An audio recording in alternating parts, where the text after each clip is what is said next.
laboral en Malta, la cual será impartida por el PFB en Tecnología de Alimentos Arturo Enríquez Peña, egresado de la Facultad de Química UNAM, el cual trabajó en Extractos y Maltas S.A.D.C.B. de Grupo Modelo ABI en los puestos de analista químico 2 años, subjefe de control de calidad 15 años, supervisor de producción de silos, logística, planta de tratamientos de agua residual 5 años, jefe de gestión integral, sistema de calidad y ambiental ISO 9001 y 14001, pilar ambiental 8 años y 8 meses. Y coordinador de la implementación del SAP, plataforma tecnológica en extractos y maltas de Grupo Modelo en 2012. Actualmente imparte la materia de malta y cerveza a las carreras de químicos en alimentos, ingenieros químicos, ingenieros químicos metalúrgicos y QFBs de la Facultad de Química UNAM, desde el semestre 2014-2 al presente, así como el primer diplomado en Ciencia y Tecnología Cervecera, el cual fue impartido en el edificio Mario Molina y este año se impartirá de manera virtual. Los dejamos con nuestro ponente. Muy buenas tardes, tengan todos ustedes, espero que estén bien junto con sus familiares, cuídense mucho. Bueno, ya me presentaron, les voy a platicar de mi experiencia. Yo salí en generaciones 78-82, QFB en orientación a alimentos. Prácticamente yo salí en el año 83, me tardé dos semestres más, porque quería yo mucho a mi facultad, me gustaba mucho el deporte, practicaba el fútbol, y me tardé 2 semestres en sacar las materias que me faltaban. Ingresé a trabajar en extractos y maltas a partir del 2 de mayo de 1984. Esta empresa elaboraba malta para la industria cervecera. Cuando yo ya había hecho varias solicitudes de trabajo en Unilever, en Chocolatera Azteca, en varias empresas, pero desafortunadamente no había tenido eco. En Unilever me querían contratar como técnico. Yo les dije que sí porque quería trabajar, pero no me aceptaron. Y posteriormente, afortunadamente, me contactó una amiga, compañera de la facultad, y pues conocí a los de ahí, los directivos de extractos y maltas. Tuve la entrevista con el ingeniero Felipe Suberví Mendiola, paz descanse, egresado de la Facultad de Química, ingeniero químico, y afortunadamente entré a trabajar esa fecha. Entré a hacer análisis químico proximal o análisis bromatológico, que es muy conocido por ustedes, por todos los QAs, por los QFB en alimentos, que es lo que hacíamos, y empecé a hacer este tipo de análisis en alimentos balanceados. Teníamos una planta de alimentos balanceados, todos los subproductos que se generaban en la elaboración de la malta se mandaban para elaborar alimento para ganado vacuno. Teníamos muchas ventas, la empresa era bastante familiar, muy fuerte. Grupo Modelo tenía acciones minoritarias y algo que caracterizaba Extractos y Maltas es que era una planta familiar, una empresa familiar, y lo que sea de cada quien sacaba la mejor malta de México. No porque yo lo diga, simplemente los cerveceros de Grupo Modelo siempre lo dijeron y siempre se peleaban la malta de Extractos y Maltas. Ya después que estuve haciendo estos análisis bromatológico, como a los 2-3 meses, me empezaron a dar otras tareas. Y esa tarea fue empezar a hacer un análisis que se llama poder diastásico en las maltas. Me empezaron a adentrar al mundo de control de calidad de las maltas. Yo espero que sí conozcan qué es la malta, pero si no, la malta es la germinación controlada de la cebada.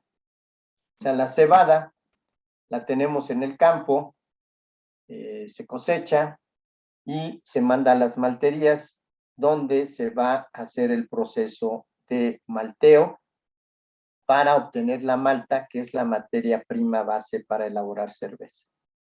Y ahí en extractos y maltas elaborábamos 4 maltas principalmente.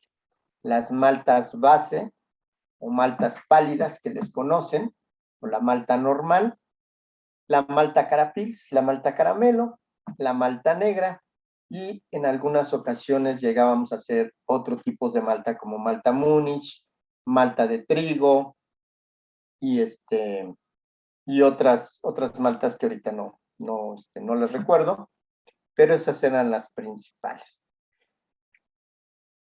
Ya seguí trabajando ahí como 17 años, se fue mi jefe, que también en paz descanse, el ingeniero Luis Guillermo Macieu Olivares, nieto de Wilfrido Macieu, el fundador del Politécnico. Él trabajaba en ciencias biológicas y él tenía a su cargo una liofilizadora. Él hizo varias pruebas de liofilización con granos de malta y granos de cebada, que fueron un éxito, los llevaron a una convención de maestros cerveceros en Estados Unidos y tuvieron un premio, o sea, tuvieron una mención honorífica porque se conservaban las condiciones de los granos y de esa manera se podían conservar mucho tiempo sin ningún problema de que se envejecieran o que se plagaran, que tuvieran algún daño. Esto empezó a suceder, desafortunadamente él se fue y ya cuando se fue, pues ya me tocó quedarme ahí y me dieron la subjefatura de control de calidad. Estuve ahí otros 15 años, estuvimos ahí haciendo esos análisis. ¿Qué es lo que hacía? Teníamos que hacer los análisis de una manera que fueran repetibles en cualquier momento. Siempre guardábamos una muestra de todas las maltas, de todas las materias primas que salían, toda la producción que salía, todas estaban identificadas, todas tenían un número consecutivo, tenían la fecha, ¿sí? Y eso siempre se mantenía en un almacén para que si había una reclamación pudiéramos nosotros verificar que estuviera en lo correcto nosotros o en lo correcto el cliente. Algo bien característico cuando yo entré, no existían las computadoras, ¿sí? Que hoy en día tenemos la fortuna de tenerlas y que tenemos esta maravillosa comunicación. Entonces, los teléfonos solamente había en casa, así que hasta que llegabas a tu casa era cuando te daban los recados, o si te hablaban al trabajo ya te comentaban. Y también teníamos que hacer los reportes de los análisis que hacíamos a mano con papel carbón. No sé si lo conozcan, pero el papel carbón es para sacar copias y entonces ponías una hoja, en medio el papel carbón y enseguida otra hoja y eran original y 4 copias o 5 copias, si no mal recuerdo. Entonces uno tenía que escribir a mano con una fuerza de no romper las hojas porque tenías que mandárselas a todos los departamentos. Se mandaba a la gerencia, se mandaba a la dirección, se mandaba a producción, se mandaba a otro departamento, que no me acuerdo cómo se llamaba, y nosotros nos quedábamos con una copia, ¿sí? Entonces creo que eran 4 copias, original y 4 copias, y entonces todo eso lo teníamos que hacer diariamente. Entonces terminaba el día y teníamos que mandar los análisis. Ya posteriormente, después del análisis que empecé a hacer de poder diastásico, empecé a hacer todos los análisis de control de calidad de la malta. En ellos, pues también influye mucho el análisis bromatológico, donde hacíamos humedad, por ciento de proteínas totales, por ciento de proteínas solubles, el famoso Keldan, ¿sí? Que es bien conocido por todos ustedes. ¿Qué más? Hacíamos también viscosidad con un viscosímetro de Oswald, ¿sí? Que era, hagan de cuenta, una U, y se tenía que medir, hagan de cuenta, eso era una U, y se tenía que medir la distancia con un cronómetro, teníamos un líquido de referencia que siempre se manejaba el agua. Manejábamos también, teníamos que determinar peso específico, la densidad, y de eso lo hacíamos con pignómetros. Les estoy hablando del año del caldo, ¿sí? Les estoy hablando de 1986 aproximadamente. Y esos pignómetros eran de vidrio y esos se tenían que lavar con mezcla crómica. Mezcla crómica se hacía con ácido sulfúrico y con dicromato de potasio. En una proporción, teníamos ahí la relación de lo que se agregaba, creo que eran 200 gramos por cada litro, si no mal recuerdo, y era súper exotérmica esta reacción. Entonces teníamos que estar agitando con el matraz de bola para que se disolviera y con el chorro de agua para evitar que se proyectara o nos pudiéramos quemar, ¿sí? También hacíamos las determinaciones de alfamilasa junto con poder diastásico, hacíamos el color, utilizábamos el refractómetro, el espectrofotómetro, y el cual usábamos una longitud de onda de 430 nanómetros. Hacíamos una maceración. Esa maceración constaba de media hora trabajar a 45 grados centígrados. Después de esa media hora subíamos a 70 grados centígrados a razón de 1 grado por minuto aproximadamente, y a esa temperatura le agregábamos un volumen de 100 mililitros de agua al vaso de maceración y lo manteníamos durante 1 hora, y después de esa hora se enfriaba, se aforaba a peso constante. Ustedes me dicen si hay algo que no estoy manejando, que hemos manejado ahí cuando somos estudiantes. Peso constante, teníamos crisoles cuando hacíamos cenizas en la mufla, igual tenía que estar a peso constante, los pignómetros tenían que estar a peso constante, los pesafiltros tenían que estar a peso constante. Entonces, por lo menos cada mes se lavaban y se ponían a peso constante tanto pesafiltros como pignómetros como los crisoles, ¿sí? Y entonces se hacían todos los análisis de control de calidad, y eso me la pasé haciéndolo 15 años. Desafortunadamente ya no veía para dónde crecer. Yo quería crecer, quería aprender más, porque ya laboratorio ya era metódico y estaba haciendo lo mismo diario. Lo bueno venía cuando teníamos que calificarnos con laboratorios de la SBC, que es American Society Brewing Chemists, que es la matriz de la cerveza. Y entonces, pues, cuando venían los resultados, ahí nos poníamos contentos porque nos había salido bastante bien el resultado, ¿no? Y de esa manera nos calificaban. De esa manera, pues nos daban el aumento, y si salíamos medio mal, pues nos daban un medio aumento.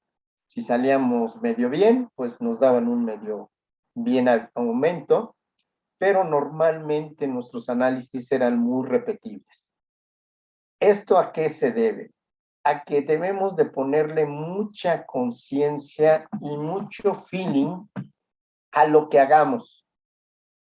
El hecho que nosotros estemos haciendo una metodología del análisis que ustedes quieran, y nosotros vamos sumando microerrores en cada uno de los pasos, al final del día, al final de ese análisis, vamos a tener un error grande, el cual pues no nos va a permitir tener una repetibilidad adecuada, ¿sí?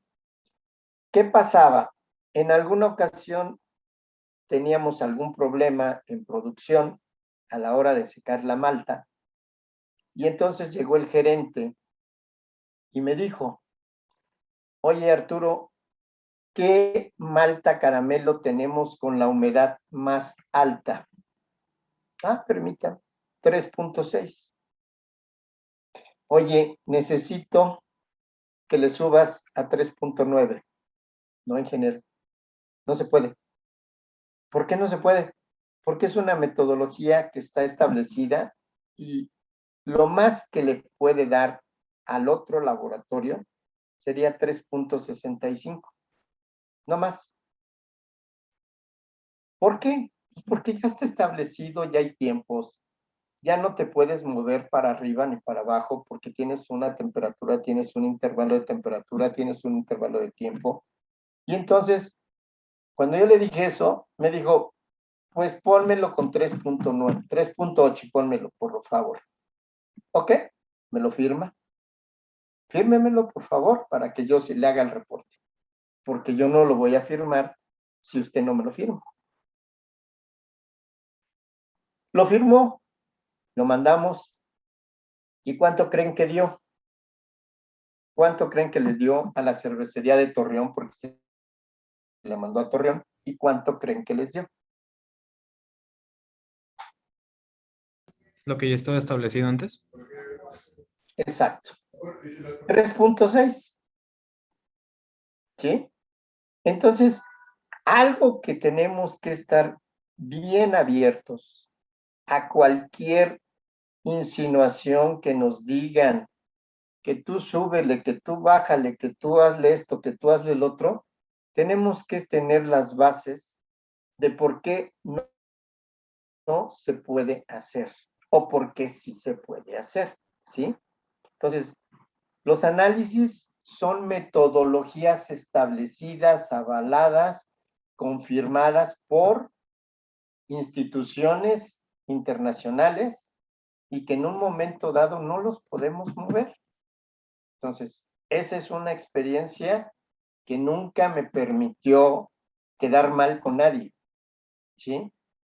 Entonces, eso fue lo que me pasó en el laboratorio. Empezamos a buscar salir. Ah, pero otra cosa, lo que había antes. Hoy en día, casi todas las empresas tienen sus procedimientos ya establecidos, tienen ya sus sistemas de calidad, vamos a decir, el sistema de calidad principalmente, donde tienen toda la metodología que tienen en toda la empresa, en todos los departamentos. Cada uno de los departamentos tienen sus procedimientos, sus instructivos y sus registros. Esa es la pirámide como se maneja la documentación en todas las empresas que tienen sistemas ISO.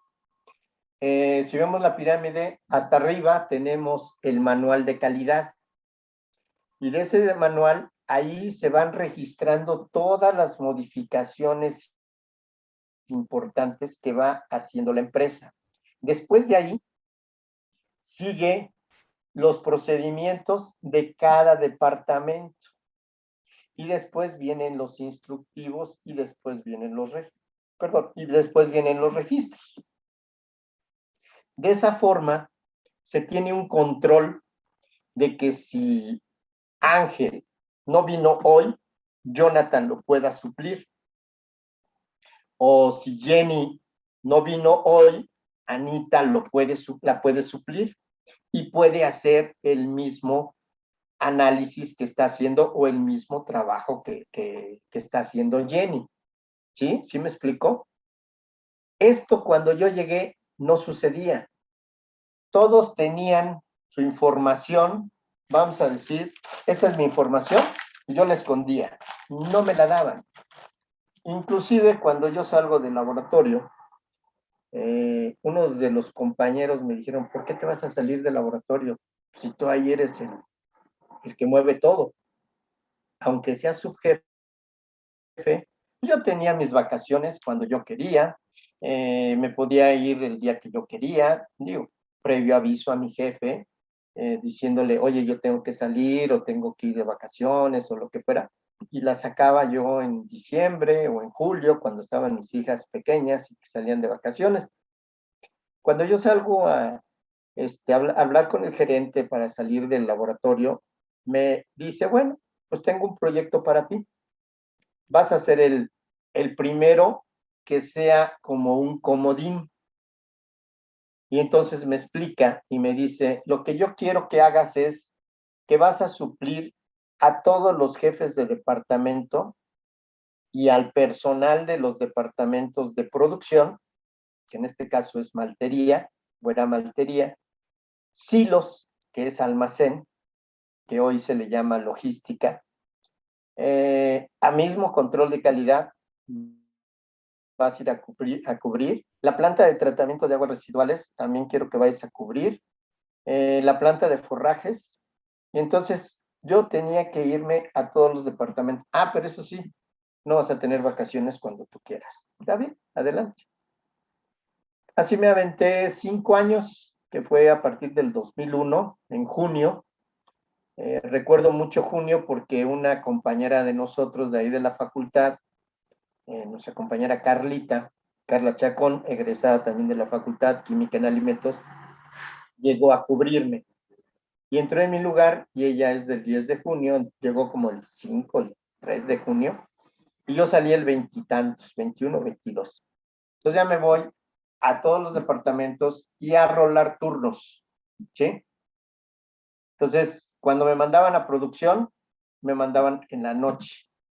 Yo a esa edad, en ese año que fue en el 2001, ya tenía 42 años, ya no me cosía el primer hervor, y entonces empiezo a trabajar en esos departamentos. Afortunadamente, la experiencia que yo había adquirido en el laboratorio de moler las maltas especiales y ver con la vista los colores de las maltas especiales, que en la noche es cuando se le daba el toque final, porque han de saber que las maltas especiales manejan un intervalo de color. Entonces la malta carapil se manejaba de 3.2 a 4.8 unidades de color a 430 nanómetros, ¿sí? Y la malta caramelo se manejaba de las especificaciones de 35 a 45. O, como lo decían también, 40 más menos 5 o 4 más menos 0.8. Y ese toque del feeling, de la experiencia de los, vamos a decir, de los trabajadores, porque ellos eran los que sabían más a qué horas sacar la muestra y todo eso, era más o menos como entre 1 a 3 de la mañana que teníamos que ir a sacar la muestra. La primera vez me dice el pisero, era el pisero, el auxiliar de pisero y el hornero. Eran 3 trabajadores con los que yo trabajaba en la noche. Y entonces me dice, ¿a qué horas quiere que veamos la muestra? Tú dime a qué horas la vas a sacar. Ah, pues va a ser a las 2 de la mañana. Ok, nos vemos a las 2 de la mañana. Llegamos al secador y el secador era una malta caramelo y tranquilamente estábamos hablando de que tenía una temperatura como de 110 grados centígrados, 120, que son las temperaturas con las que se manejan esa malta. La malta carapil, la temperatura más alta son 83 grados centígrados y sacamos la muestra, mejor dicho, la sacó él con un calador a esa temperatura. No teníamos equipo de protección, sinceramente. Entraba yo con mi bata y pues ayudarle en lo más que se pudiera. Me fijé dónde la sacaba, me fijé cómo lo hizo y una vez que nos fuimos a moler la muestra, la molimos en unos molinos especiales calibrados, porque tienen que estar calibrados, y empezaron a tomar su opinión. Yo empecé a tomar su opinión de cada uno de ellos, de los 3 trabajadores. Uno decía una cosa, otro decía otra cosa. Al final del día, el que tomaba la decisión era uno, el jefe de turno. Pero sí tomaba en cuenta lo que ellos opinaban. A veces uno de ellos tenía la razón y decía, sí, efectivamente, como dice Pedro, como dice Juan, como dijera alguno de ellos, Toño, los señores que trabajaban conmigo. Ya tenían muchos años de experiencia. Y entonces nos pedían, desde que llegábamos al turno, nos pedían qué color querían. Entonces me decían, oye, hoy queremos 45 de color. Ah, ok, está bien. Pues ya sacábamos una malta similar al color que nos pedían. A lo mucho nos íbamos 1, 2 grados más o menos. Entonces, salía todo bien. ¿Y qué pasaba? Yo aprendía de los muchachos y ellos aprendían de lo que yo le decía, ¿sí? Entonces era un comunicarnos y ayudarnos. Posteriormente, pues me mandaban a silos y en silos, pues era cuidar el almacenamiento de miles de toneladas. La capacidad de esta empresa era de 95,000 toneladas de grano. ¿Se imaginan lo que son 95,000 toneladas? Es una cantidad enorme. Cada silo, cada silo aproximadamente le cabían 1,200 toneladas de grano. Y había que cuidarlo porque tenían sensores en toda la altura del silo, que son aproximadamente 50 metros, ¿sí? Y tenían sensores de temperatura. Y cada semana teníamos que ir a imprimir el resultado de todas las mediciones. Tenían 3 sensores los hilos en forma longitudinal a todo lo largo, y entonces teníamos que revisar que no hubiera una variación significativa de temperatura. ¿Para qué?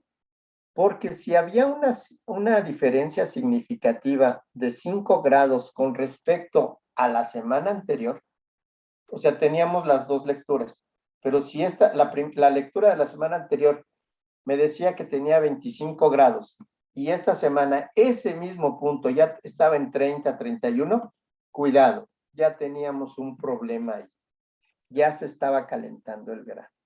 Entonces, la responsabilidad de tener bajo control el almacén de los granos, sobre todo de la cebada que se podía calentar, era muy importante. Y pues de ahí, si nosotros echábamos a perder un silo, imagínense, lo más seguro es que nos corrían. Esa era la forma. Y también teníamos por ahí un Excel en el cual nosotros íbamos manejando entradas y salidas. ¿Para qué? Para saber qué es lo que teníamos en existencia diariamente. Todos los días sabíamos qué es lo que teníamos en existencia, tanto de materia prima como que era la cebada, como de producto terminado, que eran las maltas. ¿Para qué? Para poder surtir a toda la industria cervecera. Bueno, a todo grupo modelo, ¿sí? Después también me tocó estar en la planta de tratamientos de aguas residuales, y esta planta de tratamiento de aguas residuales manejábamos un volumen de 340 metros cúbicos dividido en 2 reactores. Esta es una planta aerobia que precisamente a los muchachos de Malta y Cerveza se los platiqué en la clase pasada. Esta planta tenía una eficiencia de más del 95-97%. ¿Por qué? Porque el agua que llegaba ahí llegaba con una demanda bioquímica de oxígeno, DBO o DQO, demanda química de oxígeno, enorme. Estamos hablando de más de 9,000 partes por millón de DBO, y de DQO como cerca de la mitad, como unos 5,000, ¿sí? Y la norma que nos pide el gobierno, con la que debemos de cumplir, es menor a 200 partes por millón de salida, o 150 el promedio, ¿sí? Entonces, nosotros sacábamos un agua con menos de 20 partes por millón. Entonces se cumplía. Bueno, ahí fue ya otra experiencia. Después otra experiencia fue en la planta de forrajes, porque también me mandaban como responsable. Y ahí, en el año 2009, en el año 2004, Extractos y Maltas pasa a formar parte de Grupo Modelo, ya con el 100%. Nos compra totalmente Grupo Modelo, porque les digo que la malta era de muy buena calidad. Desafortunadamente, para los que trabajaban en el área de forrajes, la planta de alimento balanceado, esa planta, desafortunadamente, porque yo lo que veía ahí es que los trabajadores eran muy mañosos, la cerraron en el año 2010. Pero díganme si no iban a cerrarla cuando llegaban los de Grupo Modelo a supervisar su nueva empresa, porque ya éramos totalmente de ellos, veían que de repente una línea se paraba y se paraba por una hora. Entonces los trabajadores ahí estaban sentaditos y les decía uno, oye, ponte a trabajar, por favor. Se enojaban, nos echaban al sindicato, ¿sí? El gerente hablaba con nosotros, pero nosotros les decíamos, es que no estamos haciendo nada malo, sino simplemente le estamos pidiendo que trabaje. Pues eran tan mañosos que uno se iba al baño, regresaba y el otro se iba al baño, regresaba y se iba al otro. Si eran tres, se echaban ahí un ratito, ¿no? Entonces, desafortunadamente por eso la cerraron. Pero en ese mismo año, nosotros logramos, con el reuso de todos los subproductos de la elaboración de la malta, como los reusábamos para elaborar alimento balanceado, logramos que el gobierno nos diera un beneficio fiscal, el descuento del 50% de impuestos sobre la nómina durante un año. Eso fue un logro bastante bueno porque Extractos y Maltas lo logró y la cervecería de Modelo de aquí del Lago Alberto también lo logró, pero ellos, no sé por qué, creo que no lo obtuvieron durante todo el año, fue medio año o fue menos, no sé por qué, pero nosotros sí lo logramos. Entonces, ¿ustedes creen que no iba a estar contento el gerente, el dueño, de que habíamos logrado reducir un 50% de impuestos sobre la nómina? Claro, y eso lo logramos ya cuando yo estaba ya en sistemas de aseguramiento de calidad, en sistemas ISO. Eso fue en el año 2010. Entonces, estuve de comodín en diferentes departamentos y eso, ¿qué fue lo que me permitió visualizar? Porque siempre que estábamos en una discusión, vamos a decir, una plática donde discutíamos un poco, el de producción quería que siempre todo lo de producción saliera bien. Y siempre nos estaba echando el pleito, ¿sí? Control de calidad, no haces bien tus análisis. Entonces nosotros nos defendíamos con los resultados que teníamos que nos calificaban. Eso era nuestra defensa. A veces nos hacían cosas medias chuecas, nos metían otra muestra sin decirnos nada y nosotros reportábamos lo que era. Pero ¿qué pasa cuando tú nada más te dedicas a estar en un área, te centras a esta área, ¿sí?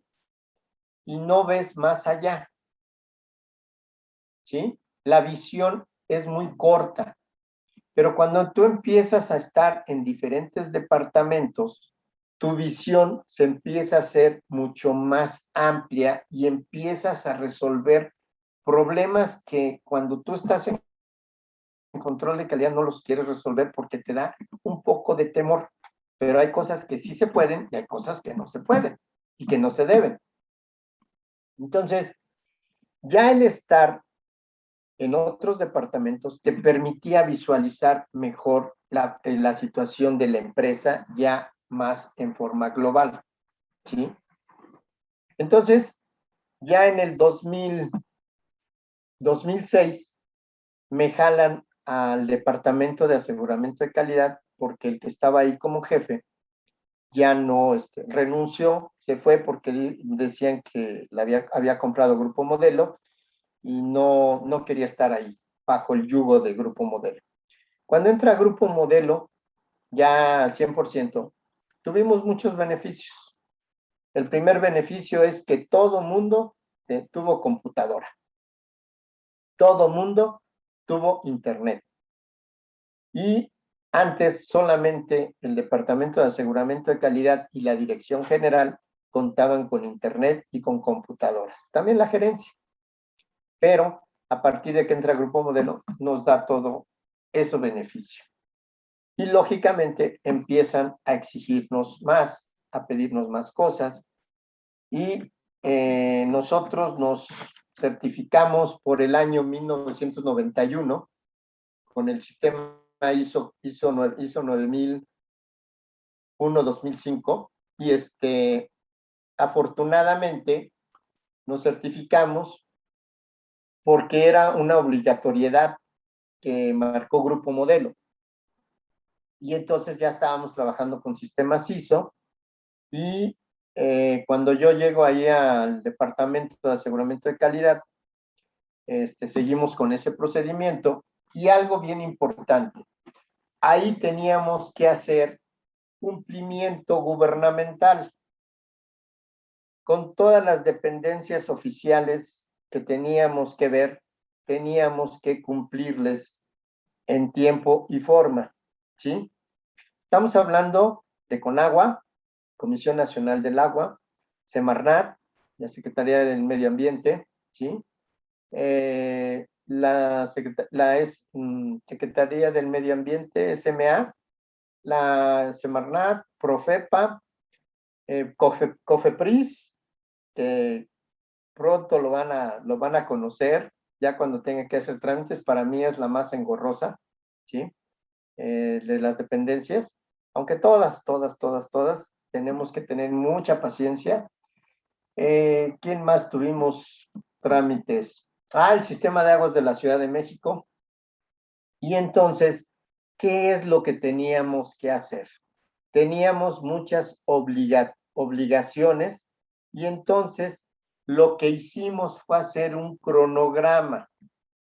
Enero, febrero, marzo, todos los meses del año, y en cada mes teníamos establecido qué fecha teníamos que entregar ciertos papeles o qué teníamos que hacer.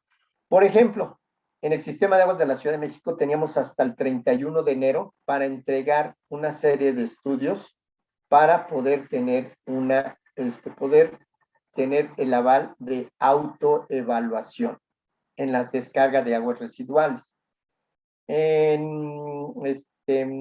Teníamos que también meter toda la documentación para la cédula de operación anual, para la licencia ambiental única, y todas esas estaban documentadas, qué teníamos que hacer, qué análisis se tenían que hacer, en qué fecha, y teníamos que ir dando cumplimiento.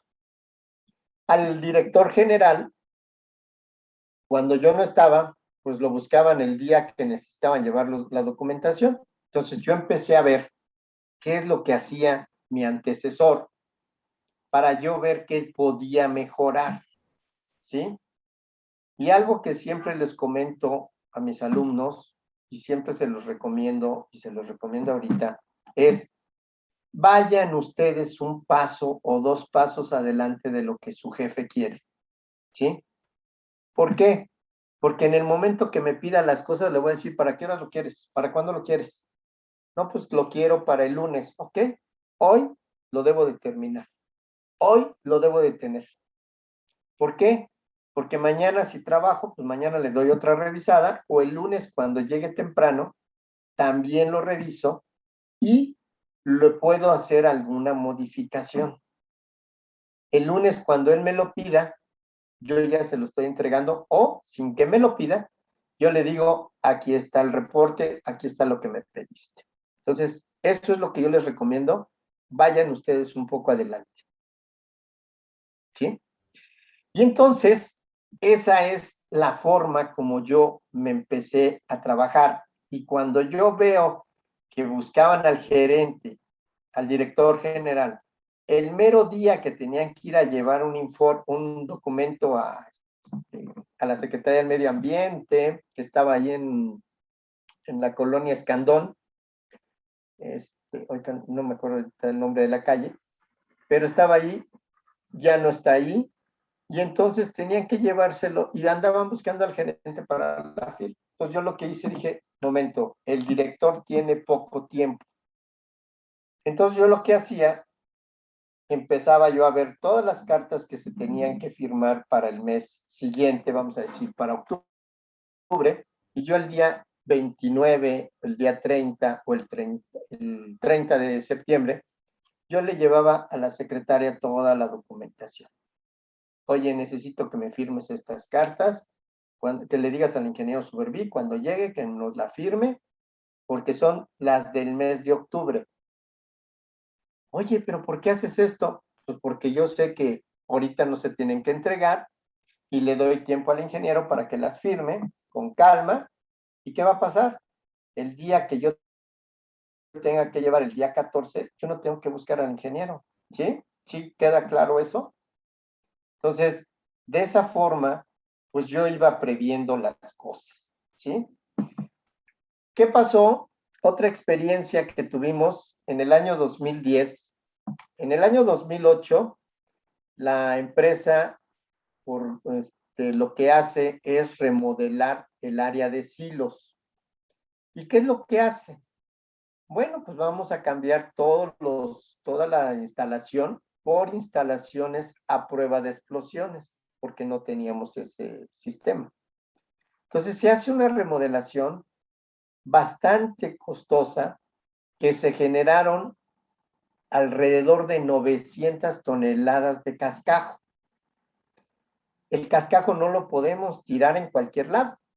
Entonces nosotros los tirábamos en unos depósitos autorizados por el gobierno.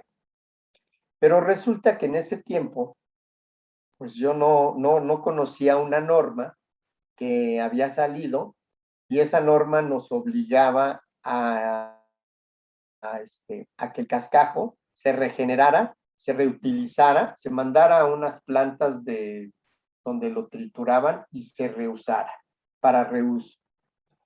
Total que cuando yo voy a presentar mi documentación para la licencia ambiental única, la, la, este, la ingeniera Jacqueline Cedillo, que estaba ahí en la Secretaría de Medio Ambiente, me dice, ingeniero, necesita un abogado. ¿Por qué? No me asuste, ¿por qué? ¿Qué hice? No he matado a nadie. No, lo que pasa es que ustedes generaron mucha documentación, mucho cascajo y en su informe de la licencia ambiental única, pues no se les va a dar. Total que empezamos a hacer el trámite de investigación y les dije, aquí está todo, aquí están los manifiestos de la empresa que se les entregó toda la documentación. Afortunadamente pasó 4 o 5 meses y logramos obtener la licencia ambiental única, pero nos costó un trabajo. ¿A quién le tocaba hacerlo? Pues a nosotros.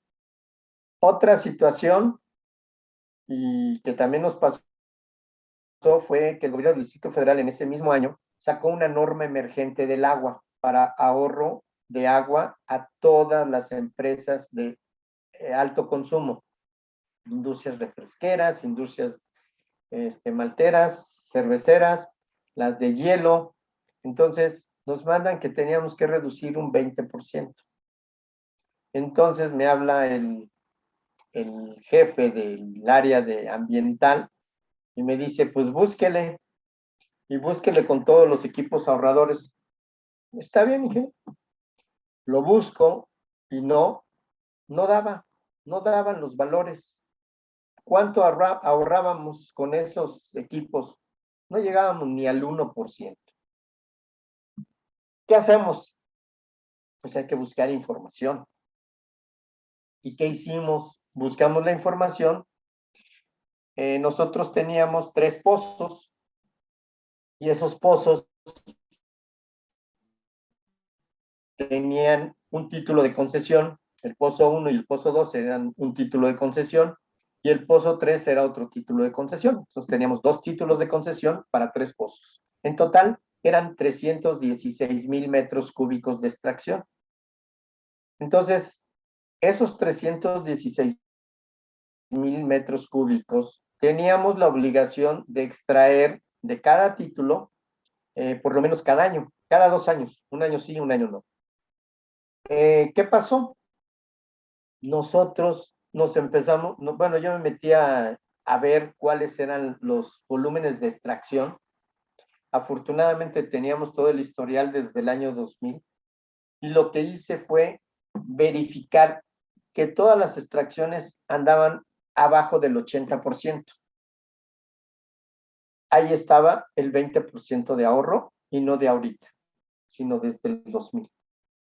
Total que platico con el director, platico con el jefe de ambiental de Grupo Modelo y el jefe de Grupo Modelo veracruzano, ya saben cómo hablan los veracruzanos, me empieza a decir sus palabras sabrosas. ¿Cómo me dice usted esto? ¿Cómo es posible? Pero con unas grandotas, ¿no? Pero bueno, digo, ingeniero, es que no hay de otra. Pero pues búsquele por... No hay de otra, ingeniero. Mire, esto es la única opción, porque con la que usted me pide, no llegamos ni al 1%. Bueno, vamos a decirle al 2%. Total que hablé con el director y le platico y le planteo la situación, mucho más consciente, y me dice, no te preocupes, preséntalo como tú me lo estás planteando y llévalo. Ahí vamos a la Secretaría del Medio Ambiente. En ese tiempo estaba el ingeniero Bernardo Lesser, ¿sí? Como responsable de la Secretaría del Medio Ambiente del Distrito Federal, bueno, de la Ciudad de México. Y nos recibe, iba el ingeniero Víctor Cortina, que era el jefe de ambiental, el ingeniero Carlos Hernández, de Cervecería Modelo, y un servidor. Bueno, yo tuve que ir por ellos en la camioneta y ya nos fuimos para allá. Total, que cuando llegamos, nos recibieron, empezamos a platicar con ellos, ya les presentó la cervecería su caso, se lo aceptaron, y cuando yo presento mi caso, cómo lo tenía, le pongo por años, y al final, el promedio de esos 10 años que teníamos, desde el 2000 hasta el 2009, y el promedio era 78.72, si no mal recuerdo, y con eso nos aceptaron que con eso estábamos ahorrando el 20%, ¿sí? ¿Qué pasó? Al final del día, el jefe de ambiental, pues me felicitó. ¿Y qué es lo que pasa? Cuando tenemos un examen y no podemos resolver un problema, nos enfrascamos a quererlo resolver por el mismo camino, por un solo camino. Tenemos que buscar diferentes caminos. ¿Para qué? Para resolverlos. Y para eso nos contratan. Entonces tenemos que tener la mente muy abierta para poder buscarle otra forma de entender y de interpretar lo que nos piden, ¿sí? Y luego, ¿qué pasó? Otra experiencia fue con el sistema de aguas de la Ciudad de México, porque se enojaron, porque en el año 2010, casi todo fue en el 2010, presentamos una solicitud para que nos cancelaran una salida de aguas residuales porque teníamos dos, y entonces hubo un trabajo que se hizo ahí en Extractos y Maltas para separar las aguas pluviales de las aguas de proceso. Estas aguas de proceso, todos los escurrimientos se mandaban a un cárcamo y del cárcamo se mandaban a la planta de tratamiento de agua residual. Y el agua de lluvia ya nada más se estaba mandando por esa salida de agua, agua pluvial, y el agua tratada se mandaba por por un medidor. Se enojaron, nos fueron a hacer una visita, revisaron y nos mandaron un escrito porque no encontraron nada, y entonces nos mandan un escrito. Y en el escrito nos dicen que teníamos que hacer un balance hidráulico con un laboratorio autorizado. Y este laboratorio autorizado, pues te costaba aproximadamente como 80,000 pesos ese estudio. ¿Qué pasó? Cuando llega el escrito, me pongo a revisarlo antes de avisarle al jefe del pilar ambiental, y le aviso y le digo que esto no procede, porque lo que nos están pidiendo no coincide con lo que dice su reglamento, ¿sí? Me fui al reglamento y en el reglamento decía que yo tenía que calibrar mi equipo de medición una vez al año, ¿sí? Aquí está mi calibración viene hasta el mes de noviembre, entonces no estoy incumpliendo, y de esa forma nos quitamos esa solicitud. ¿Qué viene a colación esto? Que ustedes no se amedrenten ante un escrito de la autoridad. Ustedes tienen la capacidad para poder descifrar lo que en un momento dado les están pidiendo y verifiquen que si es una norma, un reglamento o una ley o un acuerdo, efectivamente lo que les están pidiendo les aplica, porque hay cosas que no nos aplican, ¿sí?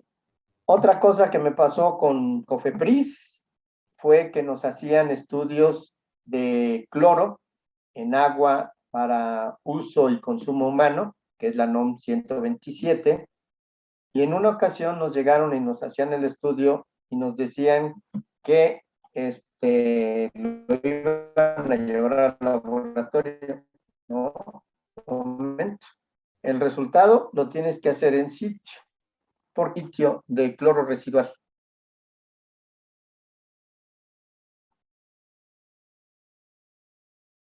¿Por qué lo tengo que hacer en sitio y no es hasta que me lo lleve al laboratorio? Es pregunta. Bueno, un ratito en las preguntas se las vuelvo a hacer. Y con eso nosotros firmábamos de que el resultado ahí en sitio había dado ese valor. O sea, que estaba dentro de lo que pide la norma, que es de 0.2 a 1.5 partes por millón. Estaba en 0.5 y lo firmábamos. Y eso, pues nosotros teníamos esa obligatoriedad para podernos defender. Y prácticamente esos 8 años que estuve ahí en el departamento de aseguramiento de calidad, en el año 2009 me tocó ser líder para la implantación del sistema ISO 14000, el sistema ambiental. Y ya después teníamos ISO 9000 e ISO 14000. Y entonces ese sistema de 14000 teníamos que dar cumplimiento con todas las autoridades, ¿sí? Ya el ISO 9000 pues era con todos los procedimientos, teníamos que hacer auditorías, nos hacían auditorías externas. Afortunadamente siempre mantuvimos un buen comportamiento y teníamos que tener una apertura para hacer las cosas. También otra de las cosas que nos tocaba hacer era la sanitización de los pozos, de estos pozos que teníamos, y este tratamiento se llevaban 48 horas, se le adicionaba al inicio hipoclorito, se le adicionaba ácido,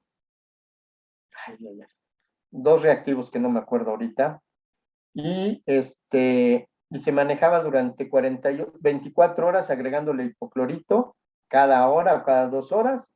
La cosa era que no hubiera un crecimiento de ninguna bacteria, ¿sí?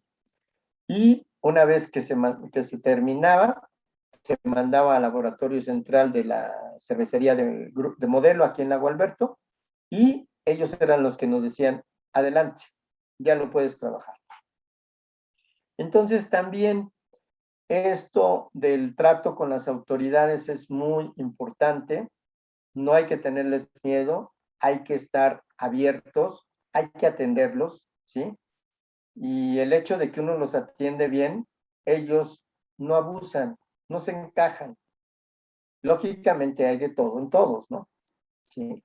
Porque, por ejemplo, cuando llegaban los del sistema de aguas a hacer las mediciones, pues nosotros les decíamos, pásenlos rápidamente. Inmediatamente íbamos a la puerta, lo recibíamos, ¿a dónde quiere ir? ¿A cuál pozo quiere ir? ¿Al 1, al 2, al 3 o quiere ir a las descargas? De esa forma nosotros dejábamos transparente nuestro trabajo y de esa forma ellos no se encajaban.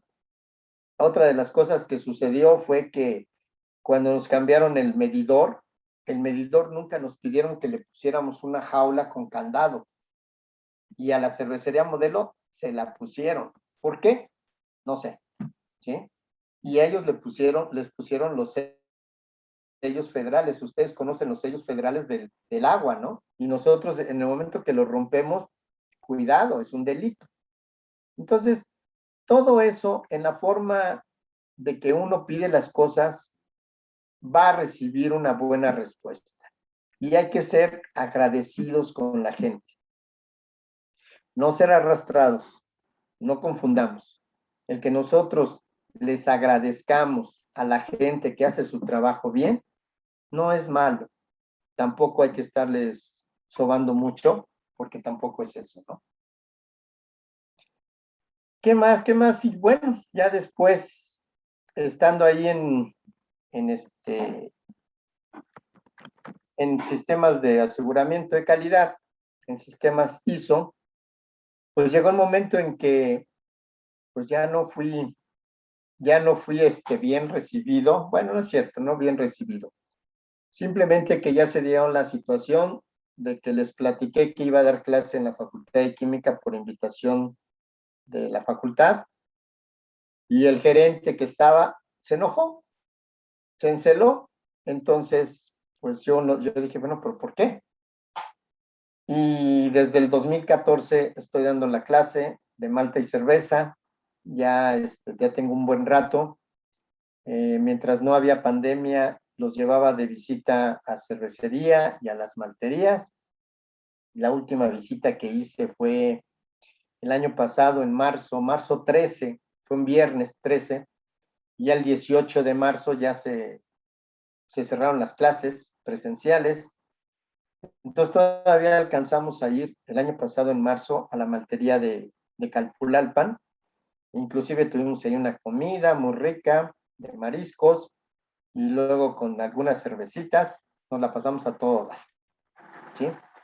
Y pues ya desde ese año estoy dando la clase, y ya llevamos 2 diplomados de ciencia y tecnología cervecera, que es la cuarta opción para ustedes, bueno, para todos los alumnos. Y pues ahora sí, no sé si tengan alguna pregunta, porque yo sí les voy a hacer una o dos.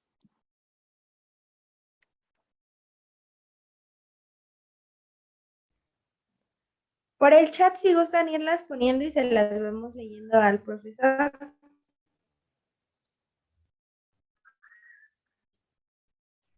Aprovechen. O todo quedó muy claro.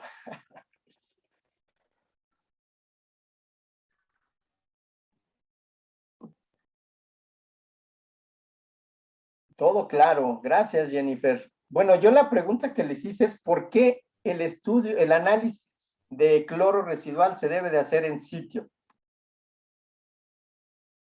¿Por qué?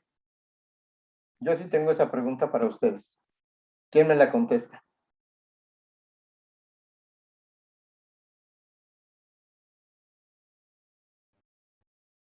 Porque pueden cambiar la muestra. No, vamos a pensar en que no nos hagan chanchullo. No, no es por ahí. Podría ser porque a lo mejor condiciones ambientales o físico-químicas puedan dar resultados diferentes si se deja un lapso de tiempo, digamos, mayor para realizar la prueba. A ver, más o menos va por ahí, pero no está del todo. Es algo bien sencillo. ¿El cloro es estable o inestable? Inestable. Exacto. Entonces, si yo tengo la muestra aquí ahorita, y a lo mejor me voy a hacer otro muestreo, me la llevo al laboratorio hasta en la tarde, hasta la noche, o hasta el otro día lo analizo, ya no me va a dar ese valor, ¿sí? Entonces, eso hay que tener cuidado. Cuando viene Cofepris y me va a hacer el estudio, ok, repórtame el valor que dice ahorita. El valor de mañana o el valor que me reportes, eso es otra cosa. Pero con este valor me tienes que valorar, porque tú traes un kit y yo también hago un kit. Entonces, esa es la manera como uno se puede defender. Inclusive hay alguna sección donde uno puede escribir de que el resultado del análisis del cloro residual en sitio fue de tanto con el kit que traía el inspector fulano de tal. ¿Sí? Entonces, eso debemos de tener mucho cuidado, ¿sí? Y no dejarnos apantallar porque de repente llegan muy prepotentes, eso sí es cierto.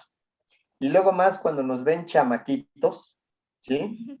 O sea, les digo cuando nos ven chamaquitos porque yo cuando salí yo de la facultad y que llego al 1984 y cuando me preguntan que qué haría yo cuando me llevan a la primer visita y les digo pues cambiar toda la tubería de fierro por acero inoxidable. ¿Por qué? Pues porque llevaba yo la enseñanza de la facultad, pero resulta que ya después lo entiendes por qué no se podía cambiar. Eso se cambió hasta que fue por el año 2010, 2011 que se volvió a cambiar, ¿sí? Entonces, hay que tener mucho cuidado, hay que pensar bien las cosas, no aferrarse a lo que uno piensa, ¿sí? Porque a veces somos muy tercos, y lo hablo en el buen sentido de la palabra. Yo creo que también es bueno recibir ideas y tratar de poner la mejor idea posible, ¿sí? Y algo bien importante, ¿qué tal trabajar en la industria cervecera? Hablando financieramente, bueno, yo les puedo decir una cosa. Afortunadamente, yo todo lo hice con ese trabajo. Yo trabajé 30 años ahí, bueno, 29 años, 8 meses, y sinceramente es una muy buena paga. Lógicamente, hoy en día, pues sí están los belgas brasileños que compraron a Grupo Modelo, pues no creo que estén pagando muy bien, ¿sí? Pero si logran entrar es porque tienen capacidad y yo creo que tienen muy buen campo de trabajo. ¿Que les van a exigir? Sí, les van a exigir bastante. Exigen mucho, ¿sí? La otra empresa que me llamó la atención de la edad, ¿cuál es el reto más grande en la industria con respecto a qué, perdón? De la edad. Bueno, yo entré de 25 años, ¿sí? Tenía 25 años cuando entré a trabajar extractos y maltas, y lo que les comenté es que yo entré gracias a la recomendación de una compañera, también de ahí de la facultad, que su papá trabajaba con esas empresas. Entonces, de ahí me recomendó porque necesitaban un químico en alimentos y afortunadamente entré. Lógicamente, yo nunca dije que no podía hacer las cosas. Inclusive, en alguna ocasión me mandaron cubicar un tanque. Ya no me acordaba de la fórmula para cubicar. Entonces, a revisar rápidamente, fui a tomar medidas y a medir el diámetro, el radio, la altura, todo lo que pude medir, y entonces ya me fui a buscar la fórmula para medir el volumen de ese tanque, ¿sí? Entonces, todo nos va a impactar. Inclusive también algo que yo tomé fue un curso de hidrología, ¿sí? Precisamente ahora en la clase que tuvimos el miércoles pasado, les platiqué de los pozos, ¿sí? Y esto, pues como CUA no lo tengo, como químico en alimentos nunca lo tuve. Y esto yo lo aprendí hasta que me dijeron, oye, ¿te vas a hacer responsable de los pozos? Sí, está bien. ¿Por qué? Porque es un reto. Y esos retos hay que tomarlos. Además, ustedes tienen una preparación que con ella, ustedes y con su esfuerzo van a lograr lo que ustedes quieran. ¿Sí? Pero depende de cada uno de ustedes.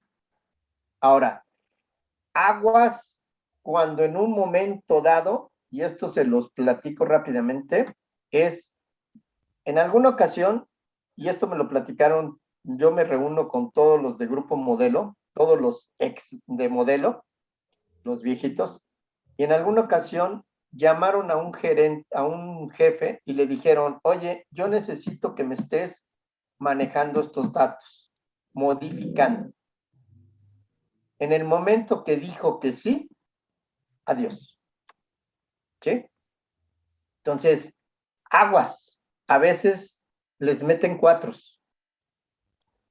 Entonces, si ustedes se manejan siempre por la derecha y por lo que es, ¿cómo es la segura laboral de los recortes de personal en la industria cervecera? Bueno, hasta el tiempo que yo estuve, era bastante estable. No había mucho movimiento de gente, de personal. Inclusive había gente que se fue con más de 70 años de edad. El gerente de la planta se fue con más de 70 años. El jefe de producción también. El gerente de producción, ahorita el gerente de la planta tiene 83 años.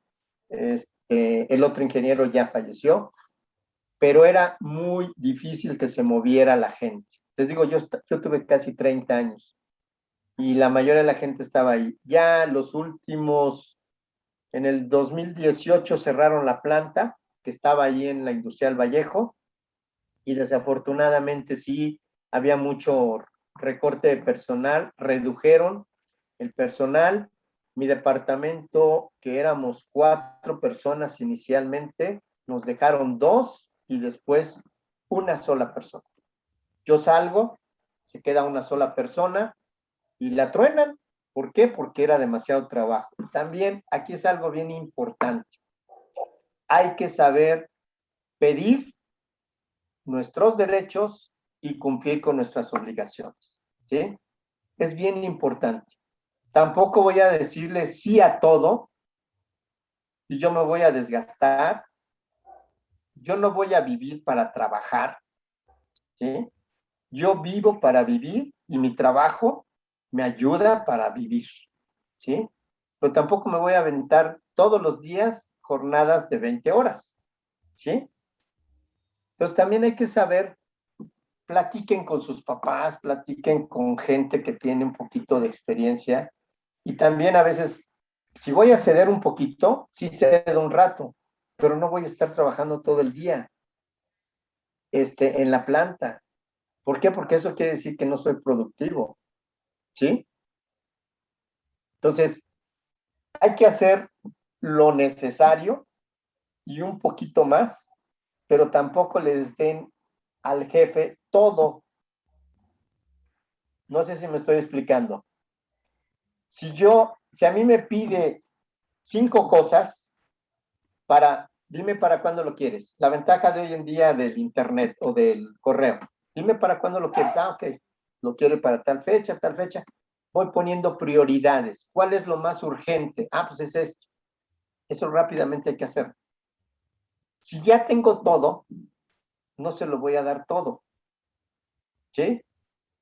Le voy a dar lo que más le urge. Y yo mientras voy preparándome para hacer lo demás. ¿Sí? Y hacer mi trabajo que es rutinario, cotidiano. ¿Para qué? Para que el día que me pidan las cosas, yo se las cumpla. No sé si queda claro, jóvenes.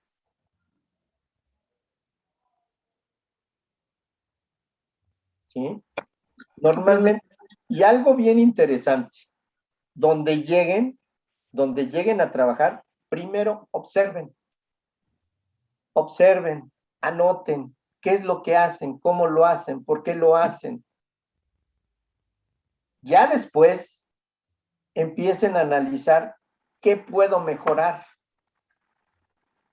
A veces, por la logística que se tiene del proceso, si se cambia, se puede mejorar tiempos. Porque si yo voy para acá y voy para acá y voy para acá, pues voy a perder mucho tiempo. ¿Sí? En una empresa que está aquí en Calpulalpan, que se llama Inamex, la logística que tenían era que metían los equipos, luego los regresaban, luego otra vez y así. Cambiaron esa logística y disminuyeron a menos de la mitad del tiempo del proceso para hacer lo que tenían que hacer. Y esto me lo platicó don Camilo, que fue el director de ahí.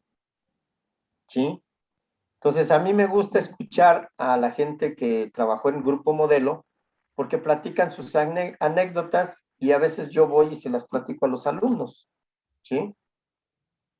Entonces, algo bien importante es que ustedes le echen muchas ganas, que se preparen lo mejor que puedan, que no digan que ya con esto ya la hice. No, ya no se puede. Tenemos que redoblar esfuerzos y también aprendan a decir, no puedo. ¿Sí? Porque si no, se van a hacer adictos al trabajo y el trabajo no lo es todo. ¿Sí? Hay que tener un balance. Nada en exceso, todo con medida y les va a ayudar bastante. ¿Sí? Yo sé que a muchos no les gusta la carne, tampoco es mala, pero tampoco hay que comer mucha carne. El agua, si ustedes toman en exceso, les hace daño.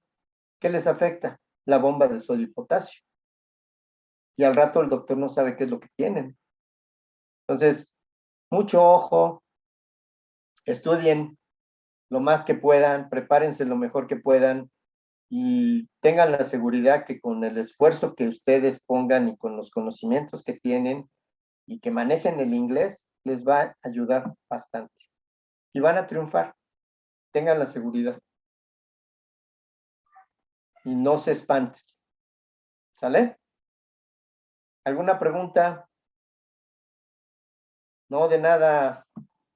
Caxiola, José, Andrés.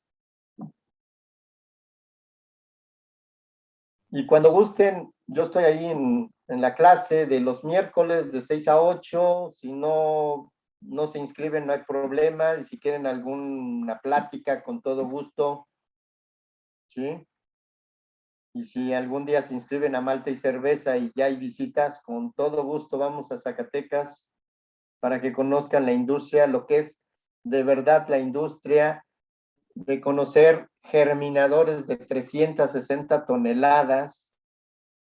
Es enorme, eso es fabuloso.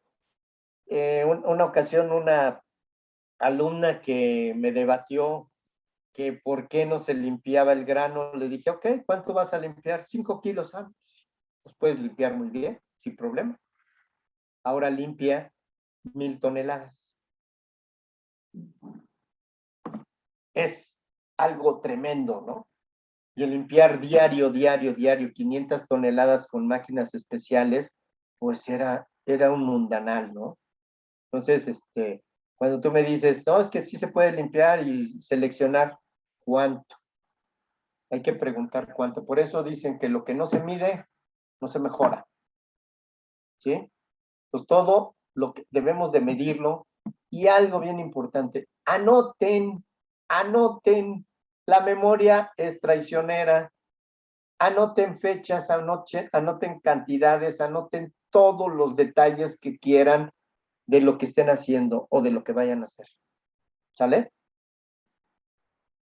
Porque de repente, no, yo me acuerdo. Hay cosas que ya no se acuerdan. ¿Sí? Yo hacía mucha correlacionaba las cosas. Por ejemplo, la junta que tuve en Cofepris en el año 2013 fue el 14 de febrero. No se me va a olvidar. ¿Sí? Y fue una junta con las autoridades de Cofepris porque me mandaron de Grupo Modelo a que fuera para solucionar el problema de fierro y manganeso que teníamos, de fierro, ¿sí? Y entonces, pues ya vi qué es lo que me pidieron, cumplimos y salió nuestro certificado de calidad, ¿sí? Y nadie creía en lo que yo les decía. Entonces, muchas cosas hay que anotar, no se confíen, lleven su bitácora, hagan un cronograma, vayan haciendo en sucio en Excel. Y es de esa forma, y el día que quieran, cuando gusten, platicamos, ¿sí? Si no hay más dudas para nuestro ponente o alguna otra, les agradecemos su asistencia a la conferencia y agradecerle al profesor por habernos regalado su tiempo y el tomarse el tiempo para contarnos su experiencia. Muchísimas gracias a todos. Gracias, profesor. Cuando gusten, los espero. Ahí estamos en Malta y Cerveza los miércoles. A ver hasta cuánto aguanto, porque ya las clases en línea no me gustan. Entonces esperemos que pronto ya se abran las clases, que se abran las visitas para poderlos llevar y que conozcan la industria de cerca. ¿Sale? Muchas gracias. No, para servirle. Cuídense mucho. Cuiden a sus familiares. Échenle muchas ganas.